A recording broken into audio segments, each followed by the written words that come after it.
Well, on a scale of 1 to 10, how disappointed are you to see me just kind of sitting here after that super cool introduction? I really want to say thank you to our staff for creating it and for the kind of energy that we want to bring to all of our shows. In addition to shining the light on the unsung cyber heroes who toil in anonymity to keep us safe, our supporting kind of mission is to pivot this giant aircraft carrier of industry, the cybersecurity community and IT communities, which I liken to an aircraft carrier. It's very slow to kind of move in mass, but everything kinetic is going on and off and going crazy, all around the industry, which is, really what this is. And I want to help to kind of pivot the industry from fear, uncertainty, and doubt, FUD, to fun. Now, there's obviously plenty to be afraid of and uncertain of and doubtful of for sure, but we can still create an environment where we can kind of unleash a little bit of our inner child, have some fun, and still get very substantive. So speaking of substance, let me introduce our wonderful guest today, Sam Lichtenstein. Hey, Sam, how you doing? Hey, Gary, I wouldn't get ahead of yourself, though, in saying that you're introducing the substance. I think I mentioned to you that I'll do the humor and then you do the substance. That way we stay in our lanes, just generally. Okay, it's a fair division of labor. I'll try to adhere to it. Although I can testify to our audience, he's very funny, but he's also incredibly interesting. Sam, tell us a little bit about your origin story, those things that you can disclose. So I'll confess my origin story doesn't have any major childhood trauma where I was bit by some sort of animal or came down from a foreign planet. No superhero origins, but for about 4.5 years, I worked within the intelligence community and the U.S. government. And since this past December, I've now switched back to the private sector to be back in New York with my family. And I'm now at Stratfor, a RAIN company, where I cover a variety of global security issues, including things like foreign malign influence, which I believe is what we're going to be discussing today. Yeah, indeed. And so tell us a little bit about RAIN. Most people may not be familiar with what do the initials stand for? Sure. So RAIN stands for Risk Assistance Network and Exchange. And the basic idea was that our founder felt that there was a missing part of the market that would convene various experts on all different sorts of topics regarding various risks that companies, organizations, and quite honestly, private individuals face, be they in the cyber realm, be they reputational, be they physical security, et cetera. And so we wanted to bring together one kind of common network where people could exchange advice, gather information, et cetera. And so RAIN last year acquired the company that I specifically work for, Stratfor. So we're now part of RAIN's community. And we focus on geopolitical analysis and intelligence. And so we are forming part of that risk network that RAIN has brought together. And so for our audience, is it fair to say that you were involved in the intelligence community and just kind of leave it at that? If it's all right with you, I'd like to leave it at that, but yes. Okay, cool. That makes it even more interesting and engaging. And I noticed, you don't really have a social media presence, which is not a bad idea for, many of us, given all the hacking and everything that's going on, in the digital universe, to be sure. And so, what's pretty interesting is just the pace of change, and we're seeing so much changing in the digital universe, and it's happening so fast. And how this show came about was only yesterday. We saw that this report was released on foreign threats, to the 2020 U.S. Elections. And when I read about it, like everybody else, I said, man, this is important. We need to delve into this. And I'm so grateful for your insights because I remember when we were talking, prior to the show, this is something that you said you're well aware of and everything. So that's cool. Wait, we have some breaking news here. For the purpose of the assessment, election influence includes overt and covert efforts by foreign governments or actors acting as agents of or on behalf of foreign governments. Wow. Like what does that mean? So what we're talking about here is not necessarily foreign governments that are going to be doing these activities that we're concerned about, but rather they're using another term that we often talk about as proxies, people that are acting in their interests on their behalf that are not necessarily discrete government, say, officials. We're not talking about someone from the Ministry of Foreign Affairs doing this. We're talking about a private citizen, someone maybe even loosely affiliated with the government, and those are the kind of actors that we're speaking about. And one of the things that I noticed from the report itself is there's really, or is it valid to say that there's really a consensus or unanimity, about the assessments that we're going to be delving into today's show? Is that accurate? Overall, absolutely. And in fact, what we also saw that got a little less public attention, but the same day as this report came out, the Department of Justice and the Department of Homeland Security both together issued another joint report also confirming that they didn't observe any significant attempts or success at interfering in the elections. The one thing I would point out is buried in the report towards the end that came out from the National Intelligence Council. There is a little dissenting box from the National Intelligence Officer for Cyber, and this individual wanted to get across a view, and I think it's very commendable that in these type of documents we flag these opinions, essentially wanting to boost up a little more confidence that China did try to do some more influence activities than it admitted to. But other than that, there was strong consensus on basically all of the assessments. And it's particularly notable that for all of these, or for most of all of the assessments, they were made with high confidence. So it's not just that the intelligence community was determining these things, it was that they actually felt very strongly that they were correct in their assessments. And this report was originally presented in early January, correct? That's right. So it was actually done in pursuant to an executive order that former President Trump signed in 2018, saying that there would be within 45 days after the election a review of any attempts at foreign interference. And so pursuant to that, the National Intelligence Council, which is one of the arms of the Office of the Director of National Intelligence that oversees the intelligence community, got together all of the relevant agencies. And you can see at the top the various insignias to make this report. And it was presented to the then Trump administration back in January, and now is being publicly released. One of the things that I found in reading it, and I really encourage our audience to pick it up, it's kind of everywhere, and we'll have it in our show notes, as well, of course, is the key judgments. It seemed to me, just as a citizen, really pretty easy to follow and to understand, and there were actually 5 key judgments, and, we're popping one of those up on the screen right now, which basically says that, what you said, that there's a big difference between influence and misinformation and disinformation and actually tampering with voting equipment, right? Is that true?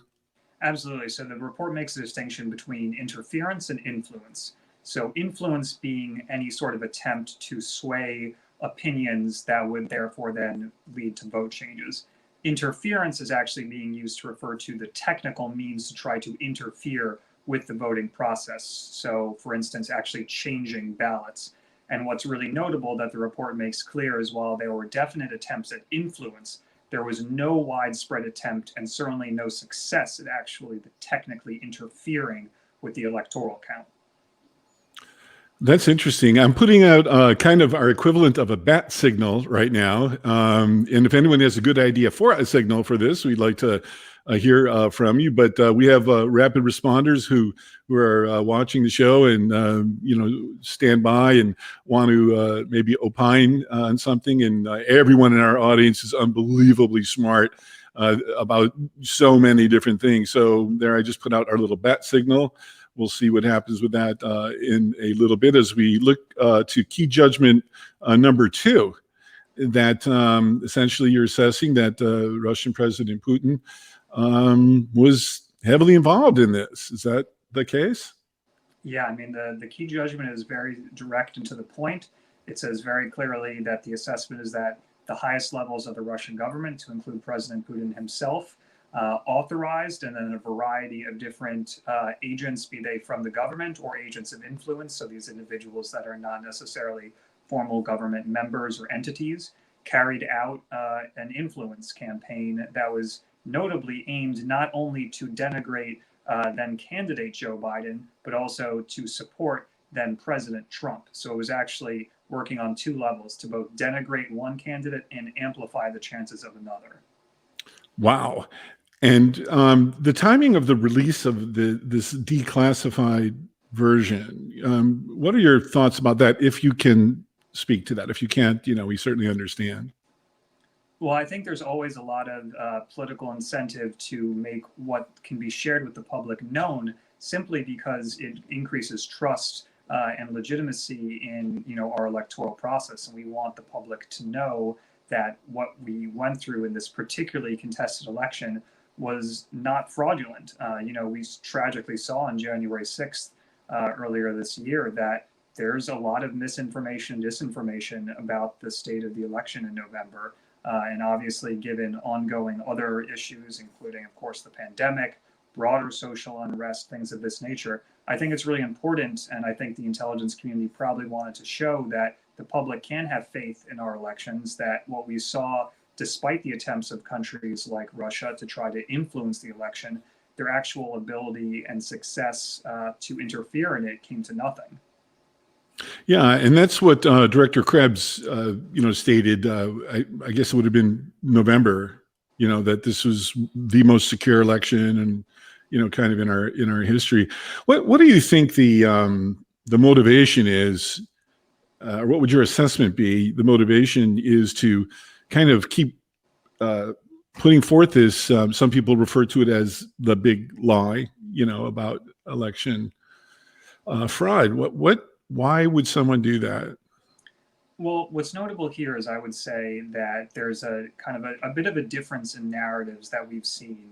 I think what you're talking about, Gary, is really coming from a domestic perspective of certain individuals, including, quite frankly, the former president, who put forward an idea that because of various things like mail-in voting, deliberate distortion by election officials, et cetera, that there was some sort of organized conspiracy to rig the election. What we're talking about in this report, while related, is a bit different, which is, of course, a foreign actor allegedly trying to conduct activities to sway the election. So they certainly dovetail together, but they are kind of born from two different allegations. Indeed. And do you think that this is something that the U.S. does to our enemies as well? I do think it's a little different. I think if you look historically, the United States absolutely has historically both interfered and influenced elections, including beginning after World War II. Most prominently, there's discussions of the U.S. essentially buying off Italian elections, for instance, to make sure that the Soviet Union's preferred communist candidates didn't win. So the U.S. has certainly been guilty of this. It's definitely not something, though, that we engage in this day in the same way, and certainly not in the ways that countries like Russia and China are trying to do. What's also notable, quite frankly, is the U.S. is a democracy, so we are vulnerable to this. Most of our adversaries, even if they hold elections, are not truly democratic. So the incentive for the U.S. to try to rig or influence the vote is almost irrelevant, because the vote itself is already not legitimate. The Chinese Communist Party doesn't exactly have free elections. President Vladimir Putin may ostensibly hold elections, but they are certainly not free nor fair. So the opportunity for the United States, even if it wanted to do these things, doesn't really exist. Well, that's a really interesting insight. And speaking of interesting insights, I'm going to welcome one of our rapid responders. Hey, Scott, how you doing? Hey, great to be here, guys. Good to see you, Gary. Good to see you, Sam. Yeah, so you're a cyber expert. I can testify that is true about many, many things. What are your thoughts about what you've heard from Sam so far, and the couple, key judgments that we've discussed thus far? Well, I think it is interesting, and I certainly concur in line with what Sam said and what the report brings out. So if we just go back a little bit to 2016, over time, they did learn about things that Russia did have active role in some of their their cyber meddling, I guess you could say, in the election. Whether or not it caused a difference in the response or not, whether the way people voted, I don't think it changed anything. And if you go fast forward, the government really instilled a lot of good security measures on all the vulnerabilities in the whole voting process, doing the ballots and the mail-in and so on and so forth.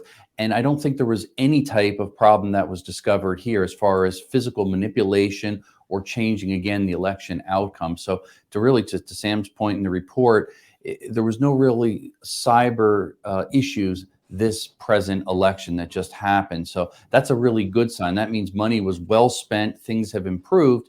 Although I would like to point out, with the focus on the election, where did Russia and cyber meddling take place?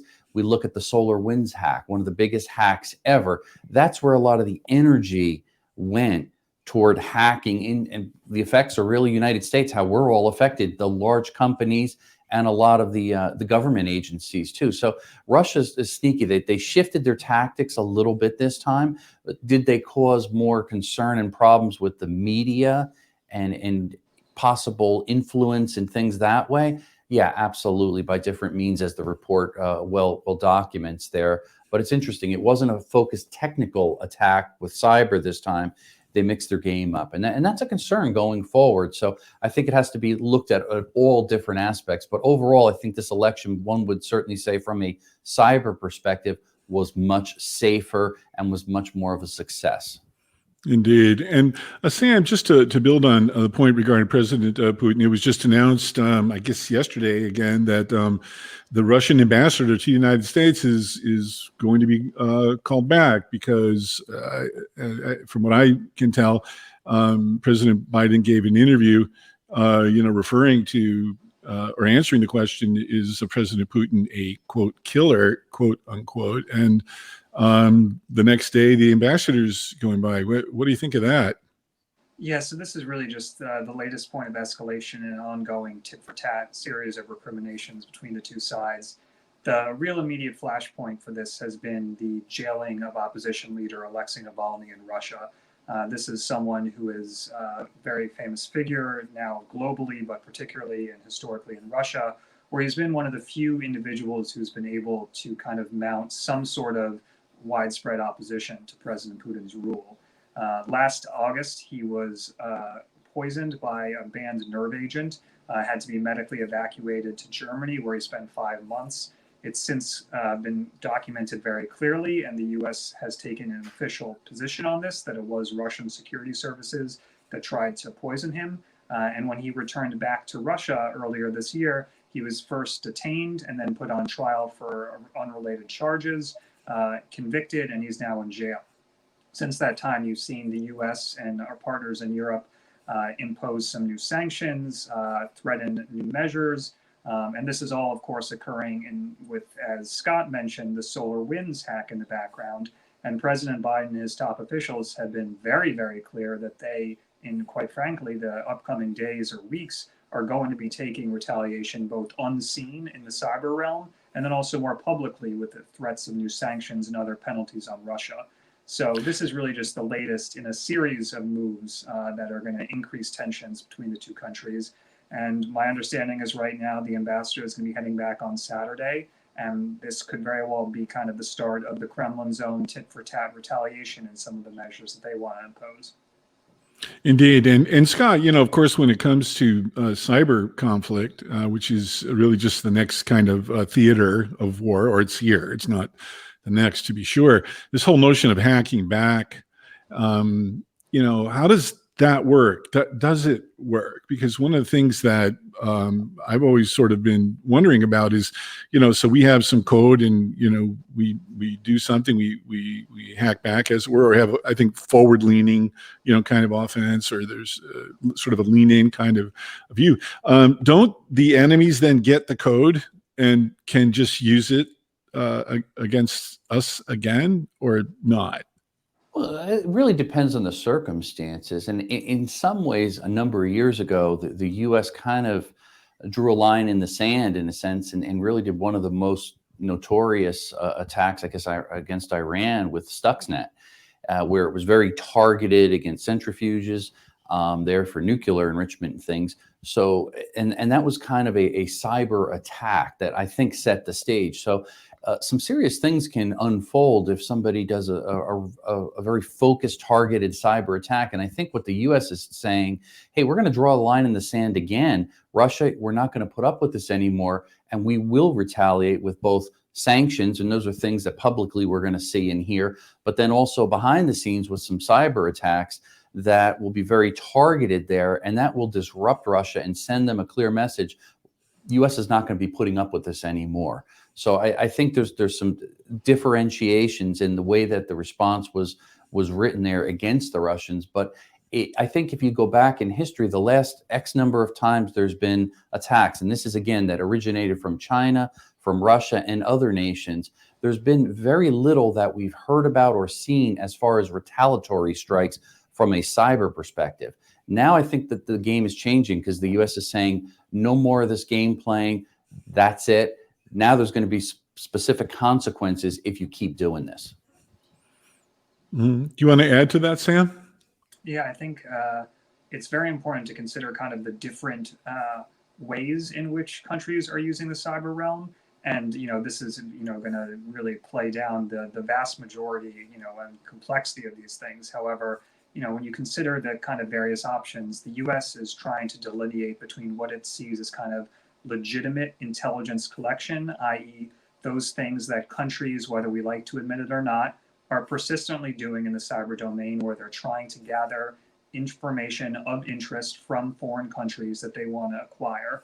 And what the U.S. is essentially saying to Russia is that the SolarWinds hack was indiscriminate, trying to pilfer so much information, trying to target a number of really what should not be accessed, private corporations and government agencies, et cetera, and trying to say that's unacceptable behavior.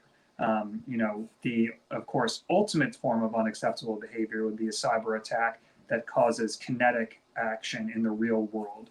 And this is where you start to really get concerned about things like attacking infrastructure, like power systems, hospitals. And we've seen some indications of that. Of course, as Scott mentioned, the prototypical attack that this showed was the Stuxnet attack, which had a real world effect in harming Iran's centrifuges. We haven't seen anything like that repeated, but the U.S. is certainly worried, and there have been plenty of media articles about this, that Russia and potentially other cyber actors like China or Iran do have the capability, even if they, of course, haven't deployed it, to potentially harm our critical infrastructure. And so the real concern from the U.S. is, where does this end? If Russia is willing to do this and they have these accesses, what else might they have access to, and what else might they do if we don't put our foot down? Indeed, and that's the key judgment, number 3 that you're beginning to allude to, pertaining, to Iran. How else would you, if you can again say publicly, assess, Iran, and were they successful at kind of this disinformation and sowing division? Is there data that points to that? Again, the report seems to make quite clear that despite Iran's attempts, it did not have any real significant impact. Now, the report does make clear that it's not explicitly assessing whether or not there was sustained impact, because as the report correctly notes, the job of foreign-facing intelligence agencies isn't to monitor kind of U.S. domestic political events for a variety of reasons, most of which, and most importantly, are legal ones. We don't want them assessing our own politics. However, what you saw from Iran was definitely sustained attempts at influence, but ones that really seem to have backfired. And the one that's worth raising, that's highlighted in the report, is Iran tried to impersonate members of the group, the Proud Boys, to send threatening messages to Democratic voters, encouraging them to vote for Trump. And this was kind of a way of psychological warfare, so to speak, that really backfired on them when these became public, that it was really Iran that was doing this. And were there consequences for that? There may have been consequences that we don't know about in the classified realm. Obviously couldn't speak to that. I don't know. It seems to me that Iran has tried this before. To be honest, their tradecraft seems to be pretty sloppy, because we read about it quite a lot in the news. And if news agencies are writing about it, that means it is inherently not any more clandestine, which means it's probably not that effective. So, Iran can attempt to manipulate social media as much as it would like, but if it is continually coming out in the press that it's really a bunch of Iranians behind these fake accounts, it's not going to be all that effective. And just to build on that point a little bit, Scott, Section 230 for our audience is, legislation that essentially gives blanket protection to the platforms like, Facebook and Twitter and all that, that they're not really responsible for the content, on their sites. I actually counted; it's only 26 words, which is just this monster societal, consequence. What do you think about that, Scott? I mean, is legislation coming that is going to add some different words to those 26? Yeah, I think so, and that's a hard one, and that's a big battle to get that forth, especially with big tech companies and big data. And this has been an ongoing battle back and forth, and you hear a lot of different stances when you look at a company like Apple and then contrast that with Facebook or Microsoft or Google. They all have a little bit different position upon that, and as far as censorship and what should be out there and shouldn't be out there. So I think clearer legislation has to be put forth, and I think everybody has to buy into it and agree upon what is acceptable and what is not acceptable. And I think a fair amount of that is actually going to come about with not just people and opinions, but also the technology behind it, because the ability to censor and control a lot of this information is really done behind the scenes with artificial intelligence. Yes. There's not enough manpower to really properly do it. So that's a bigger topic, and I think more technology that's going to support ultimate legislation here. Yeah, coincidentally, we just last week did a show on artificial intelligence that was based on the report to Congress pertaining to the I think it was the National Security Commission on Artificial Intelligence, and it was a 756-page report. So, AI has monster, implications, including with something I think that kind of underpins what we're talking about, which is a question of values.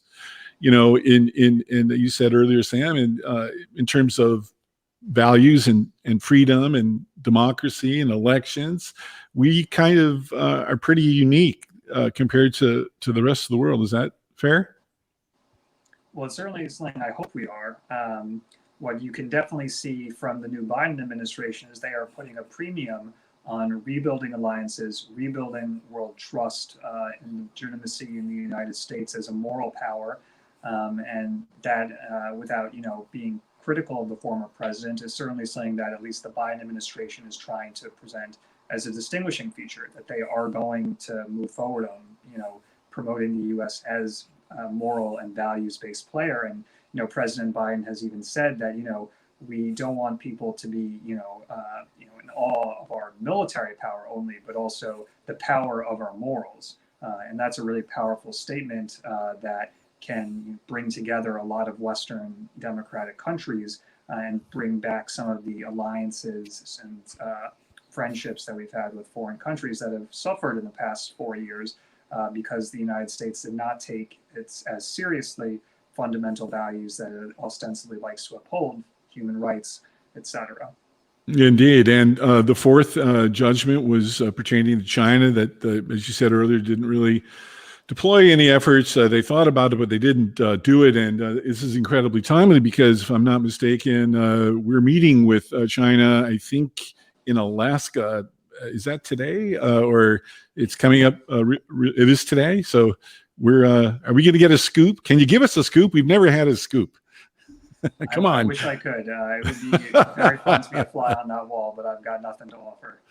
Indeed. So is this your assessment? I mean, because there was a lot of discord pertaining who, if anyone, was meddling in the election. It was said, by the previous administration, it was, China, but this assessment says pretty dramatically otherwise.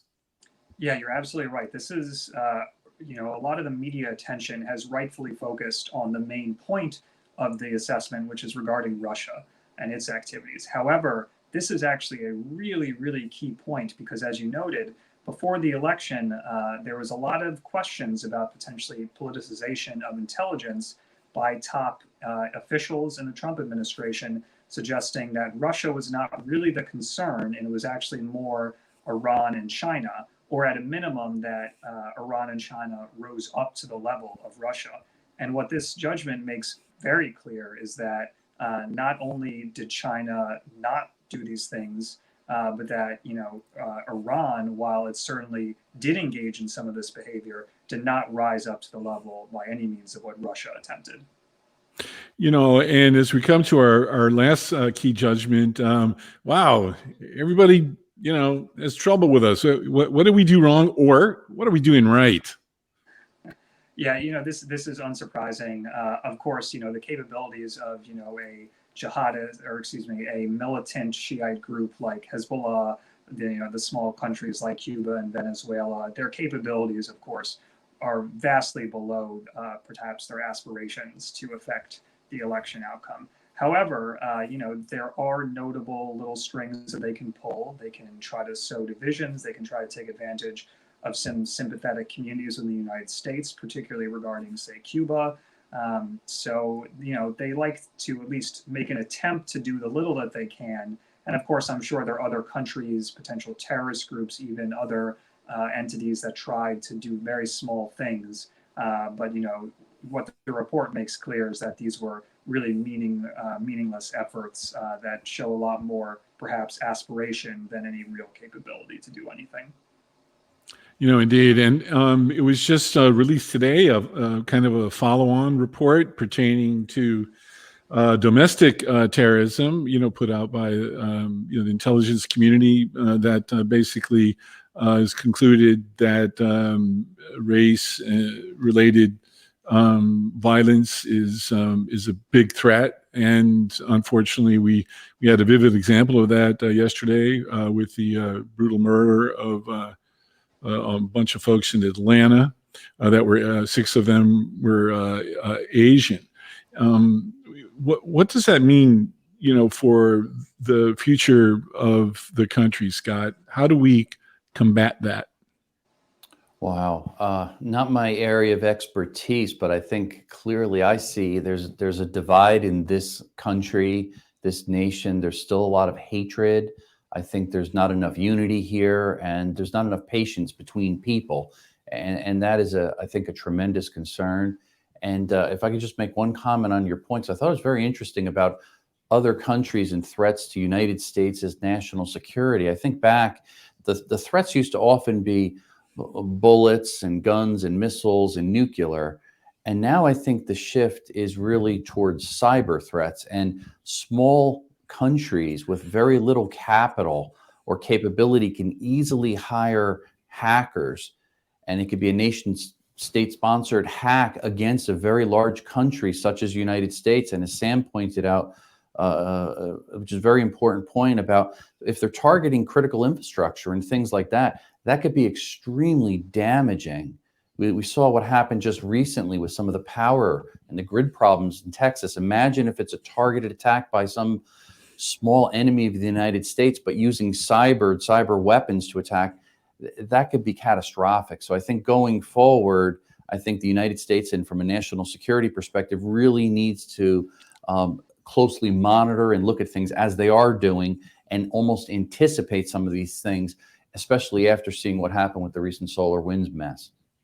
Indeed, and there's a kind of a Department of Defense, but federal government-wide effort, CMMC, cybersecurity maturity model certifications, which is the Department of Defense initiative to hold vendors accountable. They have 300,000 or more, and there are these 5 layers of kind of certification, and the higher you go in terms of meeting requirements, the more opportunity you have for, larger and better business. We're going to do a show on that tomorrow, I just decided, at 1:00. So everyone stay tuned for that. If we have someone listening right now who considers themselves to be expert in CMMC, we send me a note at Gary@cyberheroescomics.com. And as we're wrapping up, Sam, is there something else you'd like to say to our audience? And I'm going to show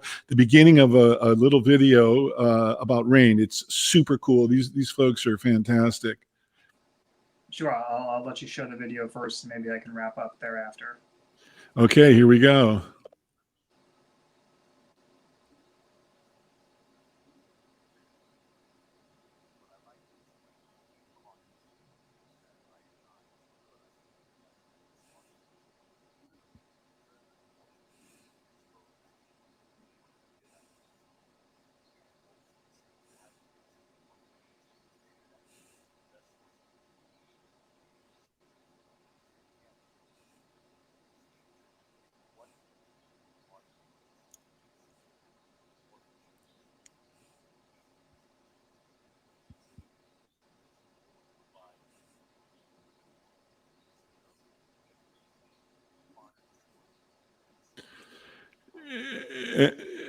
And so we'll pause there. Where can people go to see the rest of that interview and learn more about your organization? Sure, so they can go to rainnetwork.com. They can go to stratfor.com. They can search us online, both sites, and we would love to connect with more people. And I can testify to our audience. This, I think, is the third speaker that we've had from RAIN, and I'm sure you'll all agree they're all awesome. And these are very well experienced and incredibly wonderful unsung heroes who toil in anonymity to keep us safe at work and home, at school. And speaking of that, Scott, you have any final words for our audience? I just want to thank you again for the time and a nice platform. Keep up the great work that you're doing there, Gary, and everybody else out there. Don't have to live in fear. Realize there's a lot of great companies such as Sam's there that are people doing things behind the scenes, and we're trying to keep working together, the good guys, educating people and fighting against cyber criminals. So hope is not lost.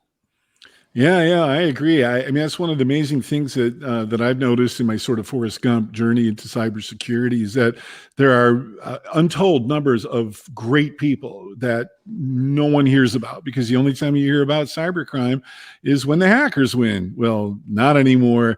Thanks to our special guests, Sam and Scott, and thanks to all of you, the unsung cyber heroes in the audience. Stay tuned.